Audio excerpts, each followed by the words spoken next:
recipe we're making in this video today is a Yak family favorite, Cheesy Chicken Zucchini Casserole. While there are many variations of this recipe, this happens to be the go-to that we cook. So popular, in fact, that we always do a double batch, but here's the original recipe ingredients. 1 package of stuffing mix, 3/4 cup of butter melted, we prefer salted butter, 3 cups diced zucchini, 2 cups cubed cooked chicken breast. The best way to go about this is picking up one of those rotisserie chickens from the local supermarket. 1 can of condensed cream of chicken soup, undiluted, 1 medium carrot, shredded, 1/2 cup of chopped onion, and 1/2 cup of sour cream to bring it all home.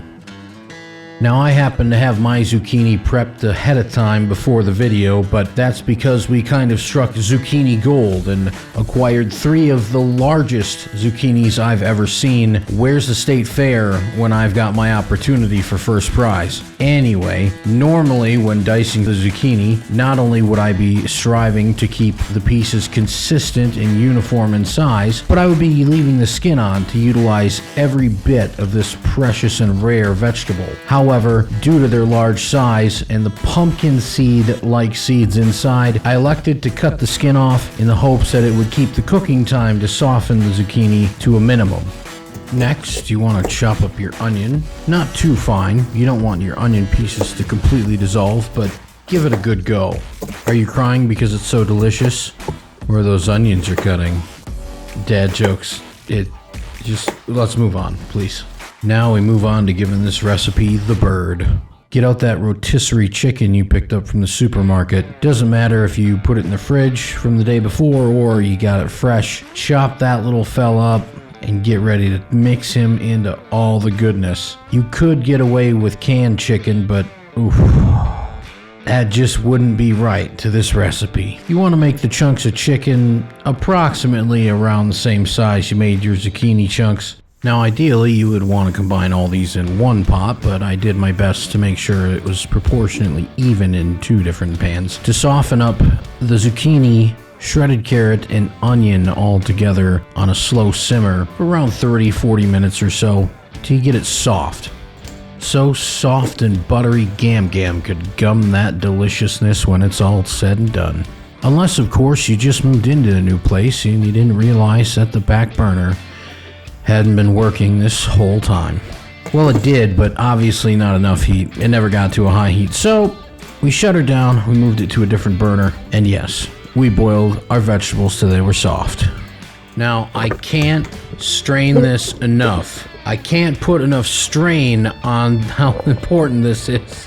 Get it? Because it's a noodle strainer? Anyway, get out something to strain those vegetables with. The last thing you want is an oversaturated casserole. Make sure you set those veggies aside to drain for a few minutes while you get started on the next step, which is your breadcrumbs. Drop that stick of butter in the pan and add those breadcrumbs in and start making them that delicious golden brown. Once you've got them just slightly toasted, take them off the heat, set aside 1/2 cup. You're going to need that later. Stir the remainder in with your vegetables, your can of cream of chicken soup, your 1/2 cup of sour cream,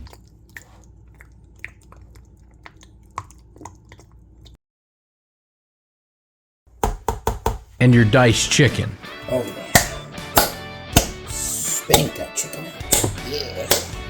Stir all that deliciousness up.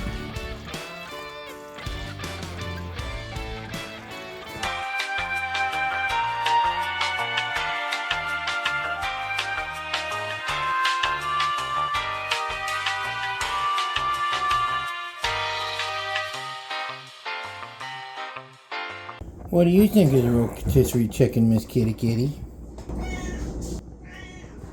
Does Mogwai like the chickens?